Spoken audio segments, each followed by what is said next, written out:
नमस्कार दोस्तों, मैं हनुमत। आप देख रहे हैं मेरा यूट्यूब चैनल कोट होटल। दोस्तों, आज हम बात करेंगे ठंड के दिनों में फार्म के अंदर के तापमान को हम किस प्रकार से कंट्रोल करते हैं या फिर फार्म के अंदर का मैनेजमेंट हम किस प्रकार से करते हैं। ठीक है दोस्तों, देखिए दोस्तों, बहुत सारे फार्मर भाइयों का सवाल है कि गर्मी में तो समझ में आता है कि बाहर का तापमान ज़्यादा होता है और हमें फार्म के अंदर का तापमान कम करना होता है। उसके लिए हम क्या करते हैं, कूलिंग पैड के ऊपर जो पानी चलाते हैं। ठीक है, तो उससे कूलिंग पैड से जो होकर आने वाली हवा है वो हवा ठंडी हो जाती है और जिसके कारण फार्म के अंदर का तापमान कम हो जाता है। किंतु क्या हो कि बाहर पहले से ही तापमान कम हो और हमारे सामने दो चुनौती है। एक तो फार्म के अंदर के तापमान को हमें बनाए रखना है, दूसरा हमें वेंटिलेशन भी करना है। ठीक है, तो अब हम ठंड के दिनों में हमें क्या काम करना होता है दोस्तों, इससे पहले हमें जो है इसी फार्म की टेंडेंसी को समझना होगा। इसी पोल्ट्री फार्म काम कैसे करता है।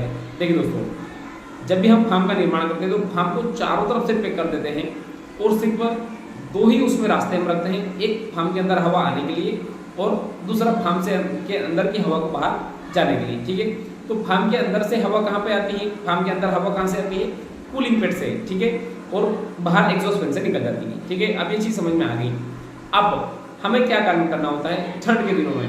देखिए दोस्तों, कूलिंग पैड की टेंडेंसी दो प्रकार से होती है। नंबर 1, एक तो जब वो सूखा चल रहा हो, ठीक है, और नंबर 2 जब वह गीला चल रहा हो। दोनों में अलग अलग कैरेक्टरिस्टिक जो है कूलिंग पैड शो करता है। अगर कूलिंग पैड के ऊपर पानी नहीं चल रहा है उस कंडीशन में बाहर का तापमान और अंदर का तापमान एक जैसा हो जाएगा, बल्कि बाहर के तापमान की तुलना में फार्म के अंदर का तापमान बढ़ जाएगा। ये कौन सी कंडीशन में, जब कूलिंग पैड के ऊपर पानी नहीं चल रहा हो। मैं एक छोटा सा एग्जांपल देता हूँ। एक ऐसे आपको केस सुनने में आए होंगे कि कूलिंग पैड के पास में बहुत सारी मोर्टालिटी हो गई। तो उसका कारण क्या होता है कि अगर कूलिंग पैड का किसी कारणवश मोटर जल गई या कोई इलेक्ट्रिकल फेलियर आ गया या फिर कोई टेक्निकल फेलियर आ गया उस कंडीशन में, या फिर कूलिंग पैड का एरिया जो है कोई सा एरिया चूहों ने काट दिया तो उसके कारण वो गीला नहीं हो रहा है। तो होगा क्या कि मैंने ऐसे केस मेरे साथ में हुए भी हैं और मैंने देखे भी हैं। कूलिंग पैड की मोटर खराब होने से कूलिंग पैड के ऊपर पानी नहीं चला। तो यह अप्रैल मई की बात है और उस समय बाहर का तापमान करीब 45 डिग्री के आसपास था। तो कूलिंग पैड मैंने बताया ना कि एक ही दो कैरेक्टरिस्टिक्स शो करता है। कूलिंग पैड के ऊपर पानी नहीं चला, अब हमें नहीं पता चला कि मोटर में कोई खराबी आ गई है, तो कूलिंग पैड सूख गया। तो उसके कारण क्या हुआ कि बाहर का तापमान और अंदर का तापमान, चूंकि होता क्या है कि कूलिंग पैड से जो आने वाली हवा रहती है हम फोर्सली उसको अंदर खींचते हैं, मतलब कोई नेचुरल वेंटिलेशन नहीं होता, हम उसको कृत्रिम रूप से फार्म के अंदर खींचते हैं। तो क्या होता है कि और ज़्यादा स्पीड से आती है, ज़्यादा स्पीड से आती है। तो जो अगर मान लो बाहर 42 डिग्री टेम्परेचर होगा, फार्म के अंदर का तापमान वो 45 डिग्री कर देगा। मतलब इतना तेज जो है वो आने वाली हवा इतनी गर्मी जो है अपने आप में पैदा कर लेती है। तो उसके कारण जो मोर्टालिटी हो जाती है या फिर मतलब तापमान एकदम से बढ़ जाता है। तो मैंने बताया कि दो प्रकार की कैरेक्टरिस्टिक होती है। तो जब कूलिंग पैड के ऊपर पानी नहीं चल रहा है, ठीक है, अब जब कूलिंग पैड के ऊपर पानी चल रहा है उस कैरेक्टरिस्टिक की बात करें तो जस्ट अपोजिट काम करता है कूलिंग पैड। अब मान लीजिए कि तापमान बढ़ा और हमने कूलिंग पैड की मोटर चालू कर दिया, अपने आप चालू हो गई। तो उसके ऊपर जो पानी गिरेगा तो कूलिंग पैड क्या करेगा, जो आने वाली हवा है वो ठंडी रहेगी। बाहर कितना भी तापमान होगा उससे जो आने वाली हवा है वो ठंडी हो जाती है और फार्म के अंदर के तापमान को कंट्रोल कर देती है। तो अब इन दोनों ही बातों में हमारा जो है हमारे सवाल का जवाब छुपा हुआ है। अगर तापमान ज़्यादा नहीं है, ठीक है, तो उस कंडीशन में क्या होगा कि कूलिंग पैड के ऊपर पानी नहीं चलेगा। अब पानी नहीं चलेगा तो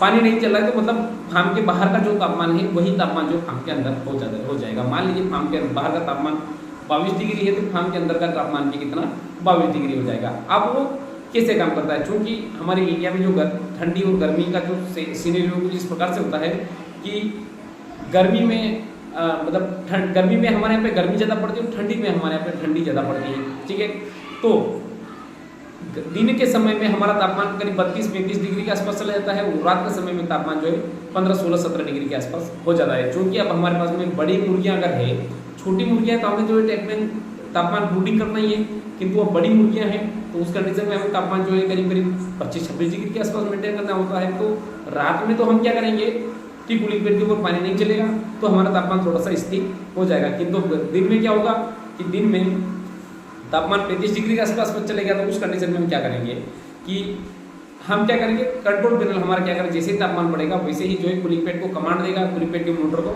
और कूलिंग पैड की मोटर चालू हो जाएगी। और कब तक चलेगी, मान लीजिए कि दिन में 12 बजे तक हमारा तापमान रहा 20-25 डिग्री के आसपास रहा। अब जैसे ही 12 बजे के ऊपर जैसे जैसे तापमान मतलब समय जाएगा और वैसे वैसे तापमान बढ़ते चला जाता है, तो ये कब तक काम करेगा। गर्मी के दिनों में तो मैंने ये भी देखा है कि 24 घंटे कूलिंग पैड जो है चलते हैं।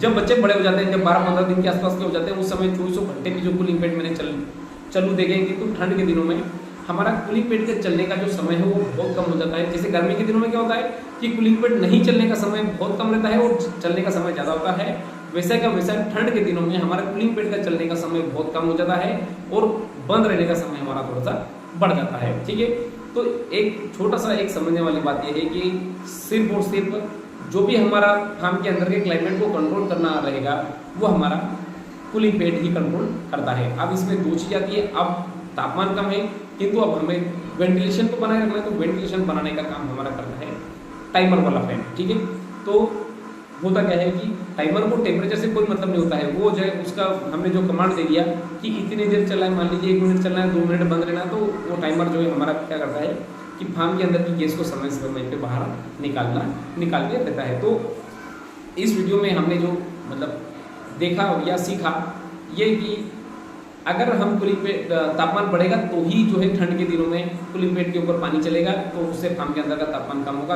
अगर तापमान फार्म के बाहर का अगर कम है तो उस कंडीशन में कूलिंग पैड के ऊपर पानी नहीं चलेगा, तो फार्म के अंदर का तापमान भी जो है कम नहीं होगा। मतलब कि गर्मी के जस्ट उल्टा ठंड के दिनों में होता है कि यहाँ पे कूलिंग पैड कम चलेगा और हमारे एग्जॉस्ट फैन भी हमारे कम चलेंगे। 90% रात में के समय में मैंने देखा है कि एग्जॉस्ट फैन जो टेम्परेचर के ऊपर जो रहते हैं वो सारे एग्जॉस्ट फैन लगभग बंद हो जाते हैं, वो लगभग 4 बजे ही बंद हो जाते हैं और लगभग दिन के 10 बजे तक जो है नहीं चल पाते हैं।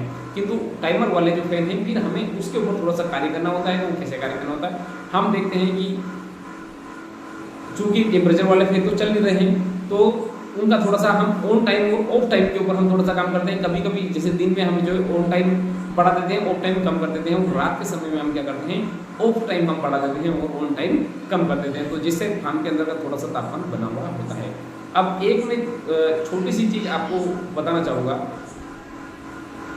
बहुत सारे फार्मर भी पूछते हैं कि अमोनिया सेंसर का पोल्ट्री में क्या काम है। देखिए दोस्तों, मैं एक छोटा सा लॉजिक बता दूँ। अगर आपने फार्म की पैकिंग अच्छे तरीके से की है, ठीक है, और फार्म को अपने गीला होने नहीं दिया, तो अमोनिया का स्तर लगभग मेंटेन रहता है। और अगर आपने फार्म के तापमान को मान लीजिए बाहर 45 डिग्री है और आपने जो फार्म के अंदर के तापमान को 27-28 डिग्री का आपने मेंटेन कर लिया, मतलब कि जितनी भी गर्म गैसें हैं वो सब अपने फार्म के बाहर निकाल दी, तो उन गर्म गैसों के साथ में अमोनिया भी निकल गई। तो यहाँ पर आपको अमोनिया का जो यूज़ है, मतलब अमोनिया सेंसर का यूज़ या फिर अमोनिया का स्तर हमारे पास में बचा ही नहीं, क्योंकि अगर हमने बहुत बड़ा काम कर दिया कि तापमान को कंट्रोल कर दिया, मतलब कि फार्म के अंदर की जितनी भी गर्म हवा है उनको सबको हमने बाहर निकाल दिया एग्जॉस्ट फैन चलाकर, तो फिर फार्म के अंदर ना अमोनिया गैस बची, ना सल्फर डाइऑक्साइड गैस बची, ना दूसरी गैस बची। तो उस समय में हमें जो है अमोनिया सेंसर की आवश्यकता, खास आवश्यकता नहीं होती है। तो दोस्तों इसी साथ में वीडियो समाप्त करना चाहूँगा। धन्यवाद।